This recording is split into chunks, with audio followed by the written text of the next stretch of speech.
dan selamat datang kembali di penelusuran mendalam kita. Sering banget ya kita mikir kalau manusia pindah ke pertanian itu ya langkah maju yang udah pasti gitu, penemuan hebat yang langsung bikin hidup enak.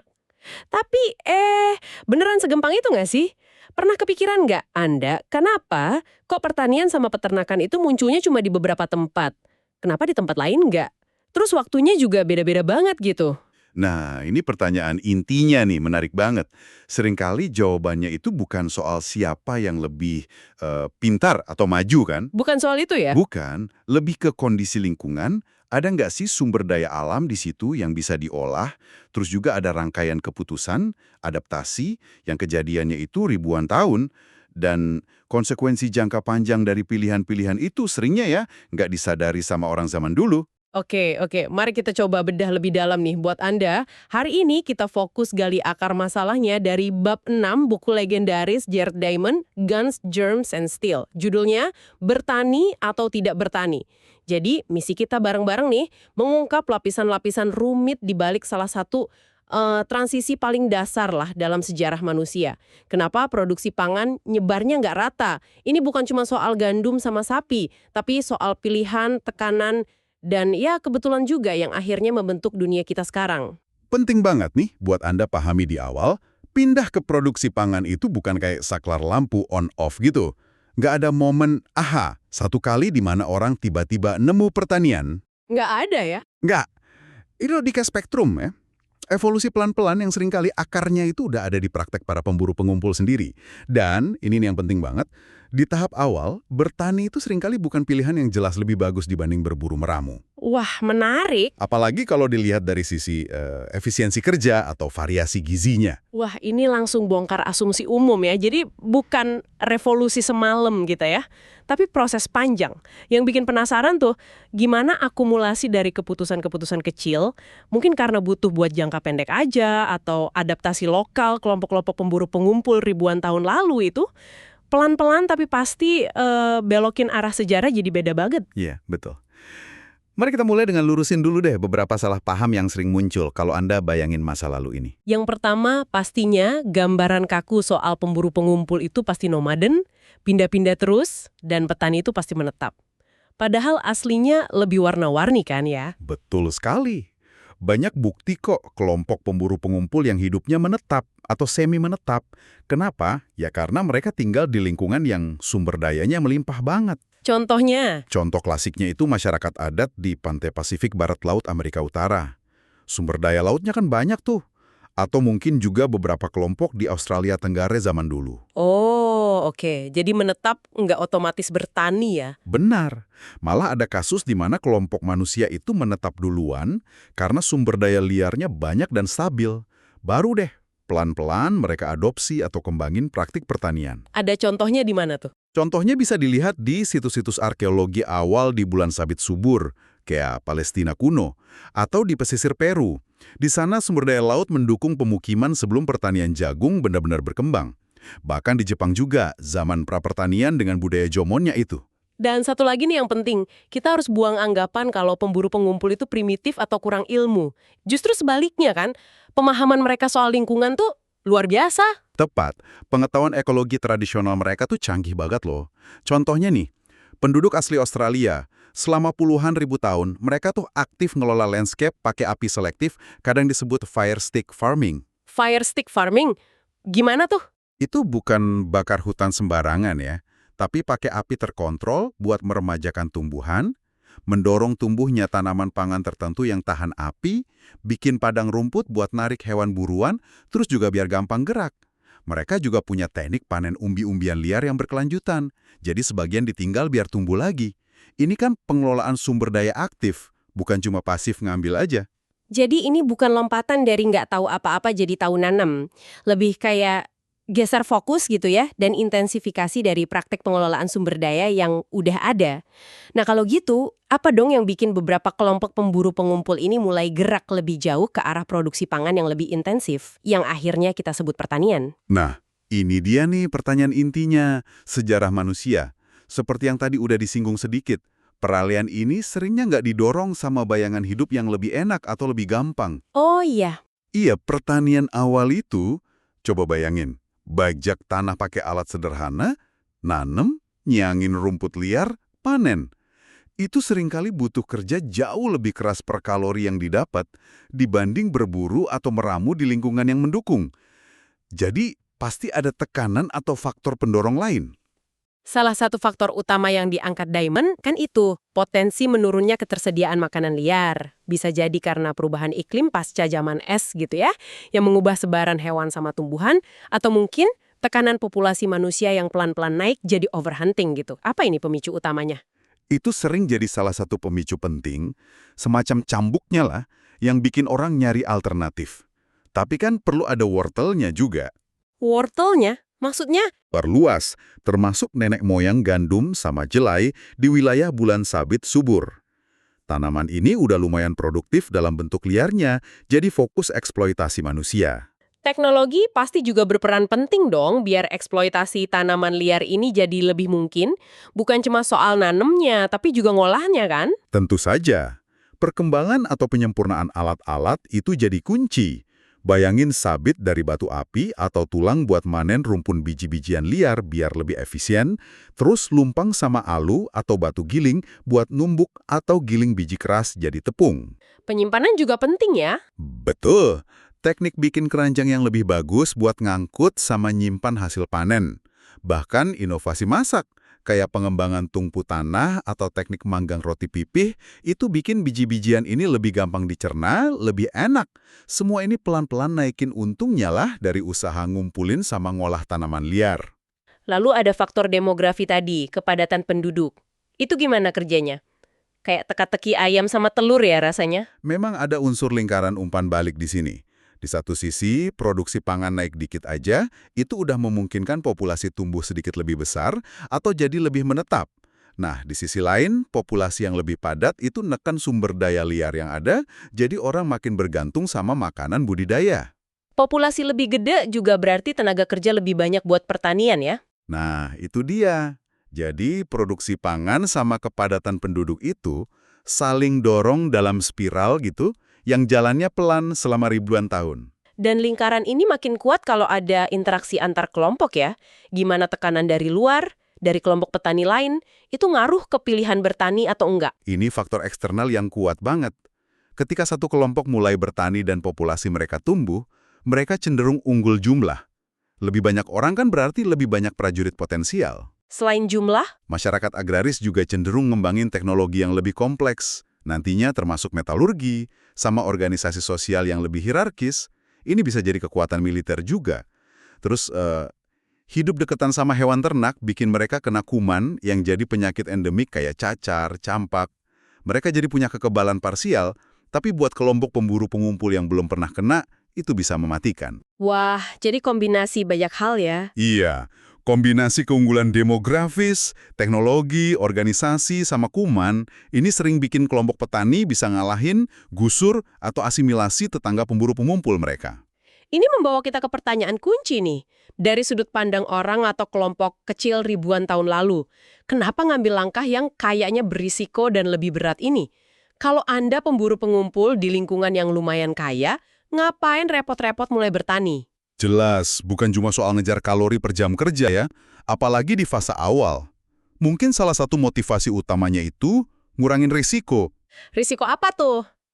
Kehidupan berburu meramu kan bisa produktif banget, tapi juga rentan sama perubahan musim atau tahunan. Hasil buruan bisa gagal, panen kacang liar bisa dikit, ikan mungkin nggak muncul. Nah, pertanian, meskipun skalanya kecil dan nggak efisien di awal, itu bisa nawarin semacam jaring pengaman. Oh, jadi kayak cadangan gitu ya? Iya, nyimpen dikit biji-bijian bisa jadi cadangan penting buat ngelewatin masa paceklik. Jadi lebih ke keandalan daripada kelimpahan pada awalnya. Jadi semacam asuransi pangan gitu ya? Masuk akal sih. Tapi apa cuma pertimbangan praktis kayak gitu? Gimana sama faktor sosial, budaya? Nah, faktor-faktor ini sering diremehin tapi penting banget. Preferensi budaya soal makanan tertentu bisa ngaruh. Di beberapa masyarakat mungkin ada tabu makan hewan tertentu. Atau sebaliknya, gengsi tinggi kalau bisa berburu hewan besar, jadi males ngumpulin tanaman kecil atau bertani. Bisa jadi soal gaya hidup juga ya? Bisa banget. Bisa jadi ada persepsi nilai yang nempel di gaya hidup itu sendiri. Diamond nyatet adanya antagonisme atau saling pandang rendah antara kelompok petani sama pemburu pengumpul di beberapa wilayah. Jadi milih bertani atau enggak itu bisa jadi juga pernyataan identitas budaya. Menarik banget ya, keputusannya banyak faktor gitu. Nah, sekarang kita lihat sisi lain nih, tanamannya sendiri. Tadi Anda bilang domestikasi awalnya bukan pemuliaan sengaja. Gimana ceritanya tanaman liar bisa berubah jadi tanaman budidaya yang kita kenal? Ini salah satu bagian paling seru dari cerita ini. Proses yang Diamond sebut seleksi tak sadar.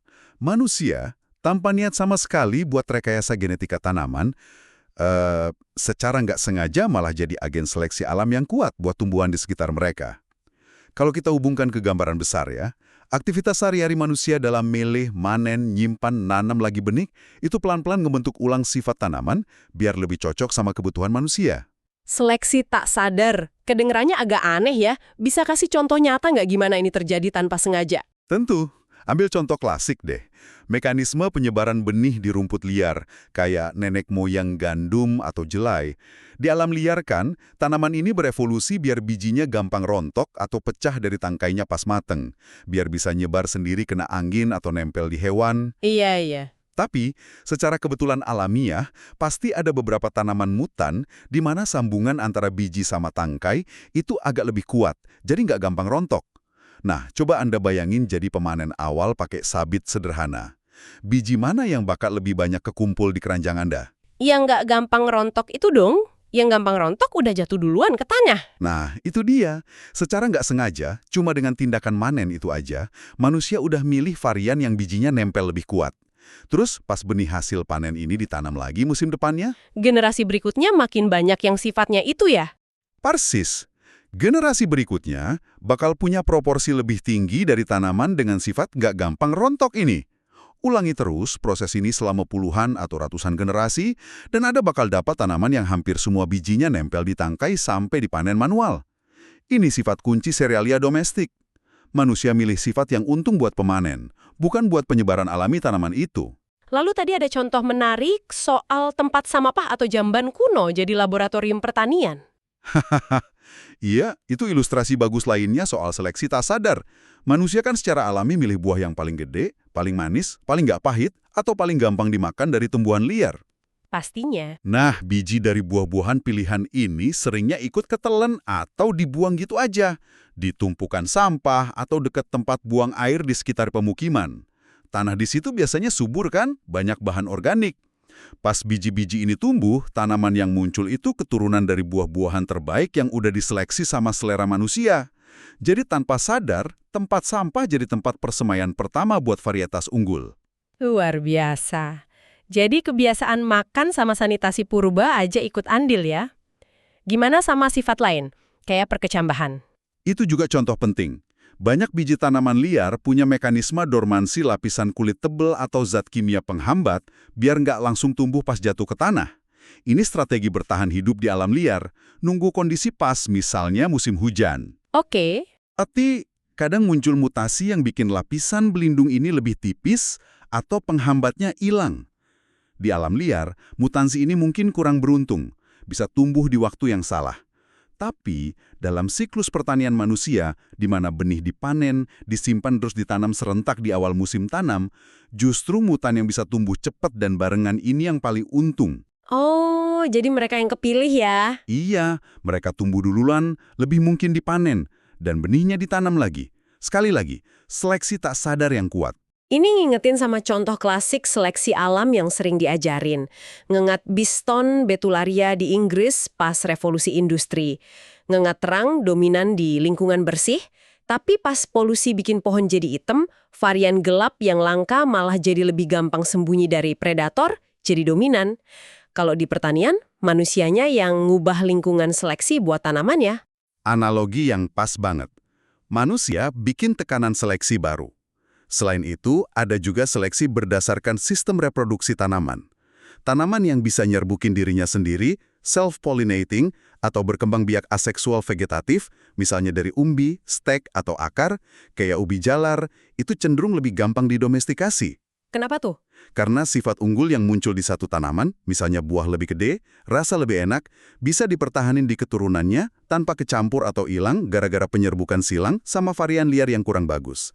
Nah, kebetulan banyak tanaman pangan penting dari bulan sabit subur kayak gandum, jelai, sama beberapa jenis kacang-kacangan itu self-first atau cenderung tinggi nyerbukin sendiri. Ini keuntungan biologis yang lumayan gede buat proses domestikasi awal. Jadi ada seleksi buat sifat yang gampang dilihat manusia, ukuran, rasa, hasil panen, tapi juga seleksi tak sadar yang kuat buat sifat-sifat tersembunyi, kayak mekanisme nyebar benih, cepatnya tumbuh, sama cara reproduksi. Rumit banget ya prosesnya. Dan yang menarik lagi nih, satu spesies tumbuhan liar itu bisa jadi nenek moyang dari macam-macam tanaman budidaya yang beda banget. Tergantung bagian mana dari tanaman itu yang jadi fokus seleksi manusia di tempat dan waktu yang beda. Contoh paling terkenal itu Brassica oleracea liar, tumbuhan pantai Eropa. Oh iya, jadi apa aja tuh? Lewat seleksi yang fokus ke daun paling ujung, kita dapat kubis kepala. Seleksi daun samping jadi kale. Fokus ke batang yang bengkak jadi kohlrabi. Kuncup samping yang gede jadi Brussels sprout. Terus seleksi ke kelompok bunga jadi brokoli sama kembang kol. Semuanya dari satu leluhur liar. Wah, luar biasa. Hal serupa terjadi sama beet vulgaris. Awalnya mungkin daunnya yang dipakai, kayak Swiss chard, terus akarnya, beetroot, akhirnya diseleksi intensif buat gula di akarnya. Sugar beet. Ini ngejelasin gimana tanaman berubah. Tapi balik lagi ke pertanyaan awal, kenapa beberapa tanaman kayak gandum, jelai, sama kacang polong bisa didomestikasi relatif cepat, ribuan tahun lalu, di bulan sabit subur, sementara yang lain kayak apel atau zaitun butuh waktu lebih lama, dan banyak banget spesies liar lain nggak pernah berhasil didomestikasi secara signifikan sama sekali. Apa ada bakat domestikasi di tanaman tertentu gitu? Bisa dibilang gitu sih. Tanaman-tanaman pionir domestikasi, khususnya paket pendiri dari bulan sabit subur, gandum and corn, emmer, jelai, lentil, kacang polong, buncis kuda, chickpea, sama flax, itu punya kombinasi sifat yang untung banget. Pertama, nenek moyang liarnya udah sering dipakai sama pemburu pengumpul, udah bisa dimakan dan hasilnya lumayan tinggi. Oke, terus? Kedua, tumbuhnya cepat, seringnya satu musim tanam aja. Ini penting buat petani awal yang mungkin masih semi-nomaden atau butuh hasil cepat. Ketiga, gampang ditanam tinggal sebar benih. Keempat, hasil panennya biji kering gampang disimpan lama. Kelima, kayak tadi dibahas, mayoritas itu self-first atau cenderung nyerbukin sendiri. Jadi gampang murniin sifat unggul.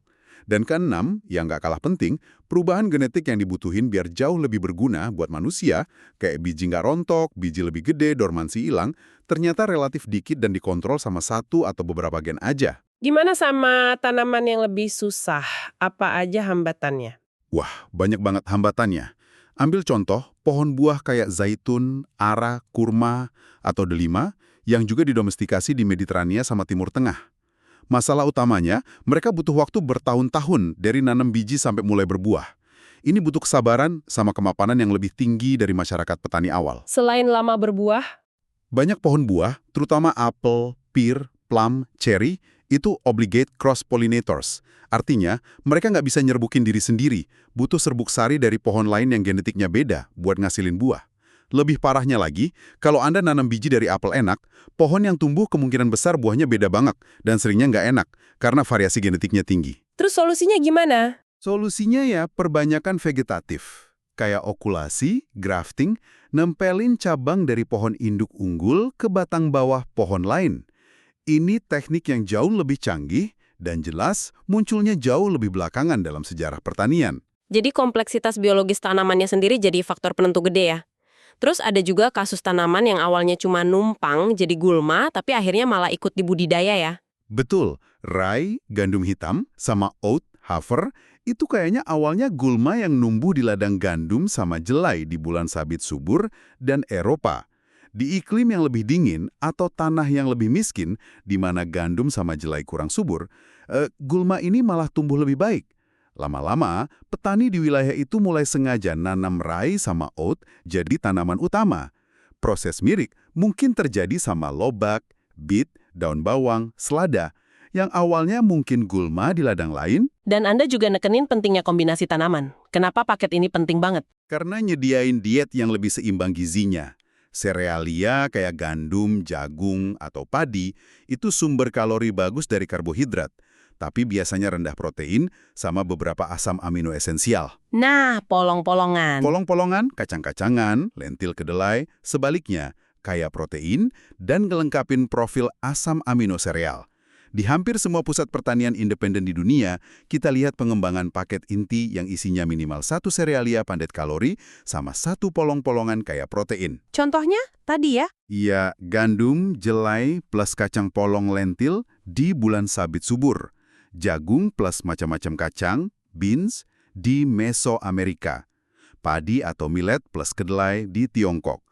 Kombinasi ini jadi fondasi pangan yang bikin populasi bisa tumbuh lebih padat dan sehat dibanding cuma ngandelin satu jenis tanaman aja.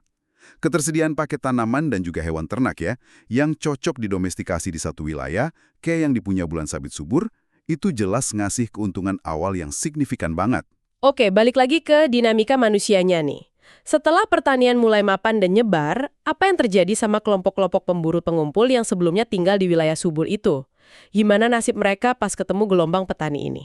Secara umum ya, seperti yang digambarin Diamond berdasarkan bukti arkeologi, linguistik, sama genetik, di sebagian besar wilayah dunia yang cocok buat produksi pangan, populasi pemburu pengumpul asli itu ngadepin salah satu dari dua nasib utama pas ketemu petani yang ekspansi. Nasib pertama apa? Pilihan pertama, dan kayaknya yang paling umum dalam jangka panjang, ya mereka tergusur, kedorong ke wilayah pinggiran yang nggak cocok buat pertanian, atau bahkan hilang sama sekali.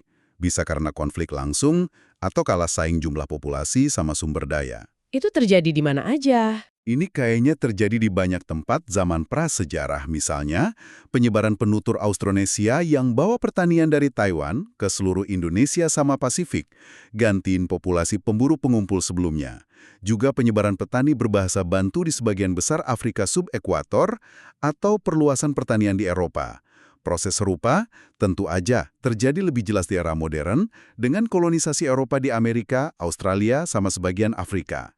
Kemungkinan kedua, populasi pemburu pengumpul lokal berhasil bertahan cukup lama buat ngadopsi praktik pertanian sama peternakan dari tetangga petani mereka sebelum benar-benar kesingkir. Kapan itu bisa terjadi? Ini bisa terjadi kalau populasi pemburu pengumpul awalnya udah lumayan padat dan terorganisir, atau kalau kondisi geografis, gunung, hutan lebat, ngelambatin laju ekspansi petani, jadi ada waktu buat adaptasi.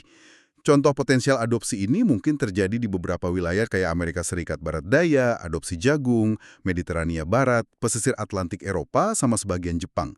Tapi ya, bahkan kalau mereka adopsi pun, seringkali tetap terjadi perubahan budaya sama bahasa yang signifikan lama-lama. Jadi, apa artinya semua ini buat gambaran besar sejarah manusia ya? Cerita ini benar-benar nunjukin betapa gedenya keuntungan yang dipunya masyarakat yang berhasil ngembangin produksi pangan yang efisien. Keunggulan demografis, potensi ngembangin teknologi lebih kompleks, organisasi sosial, bahkan senjata berupa kuman penyakit, semuanya ikut nyumbang ke penyebaran global populasi berbasis pertanian ke hampir semua lingkungan layak huni di planet ini. Seringnya dengan ngorbanin cara hidup pemburu pengumpul yang udah bertahan puluhan ribu tahun. Mari kita coba rangkum inti dari penelusuran kita buat Anda hari ini ya. Keputusan fundamental bertani atau tidak bertani yang dihadapi nenek moyang kita, itu bukan pilihan hitam putih sederhana antara gaya hidup terbelakang sama maju. Bukan itu ya? Bukan.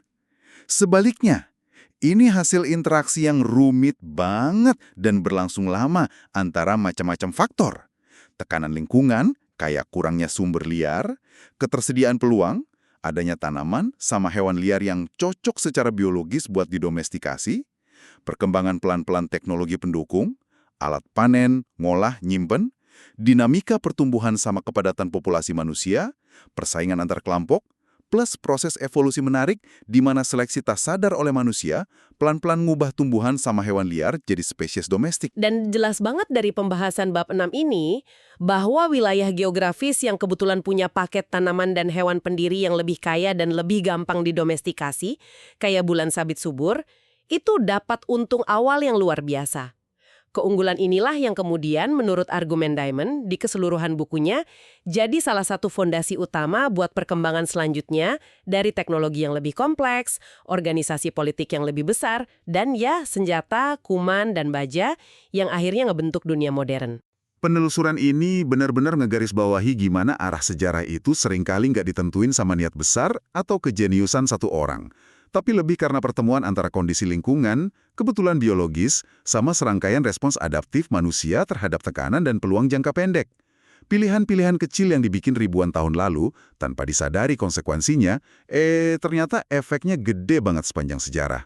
Nah, sebagai penutup nih, ada satu pemikiran yang mungkin bisa Anda bawa pulang buat direnungkan, mengingat semua bukti soal betapa beratnya kerja pertanian awal, potensi rawan pangan gara-gara gagal panen, diet yang mungkin jadi lebih monoton dan kurang gizi dibanding pemburu pengumpul di lingkungan kaya. Apa kita bisa gitu aja nganggap kalau peralihan ke pertanian ini selalu kemajuan yang jelas dalam hal kualitas hidup atau bahkan kebahagiaan individu saat itu? Atau mungkinkah kita lihat dari sudut lain, bahwa selama ribuan tahun, banyak kelompok pemburu pengumpul pas dihadapkan sama pilihan dan kondisi memungkinkan, secara rasional milih buat nggak ngadopsi pertanian secara penuh atau intensif. Kenapa gitu? Ya karena gaya hidup mereka saat itu meskipun beda, udah cukup memuaskan, berkelanjutan, dan mungkin malah nawarin lebih banyak waktu luang atau kesehatan yang lebih baik dalam konteks lingkungan spesifik mereka. Gimana kalau penolakan buat bertani itu bukan tanda keterbelakangan, tapi sebuah pilihan sadar berdasarkan hitungan untung rugi pada masanya? Wah, Bagaimana pandangan ini ngubah cara Anda memaknai narasi besar tentang kemajuan peradaban? pertanyaan yang menarik banget buat terus dipikirkan ya. Terima kasih sudah bergabung dalam penelusuran mendalam ini bersama kami. Sampai jumpa di eksplorasi berikutnya.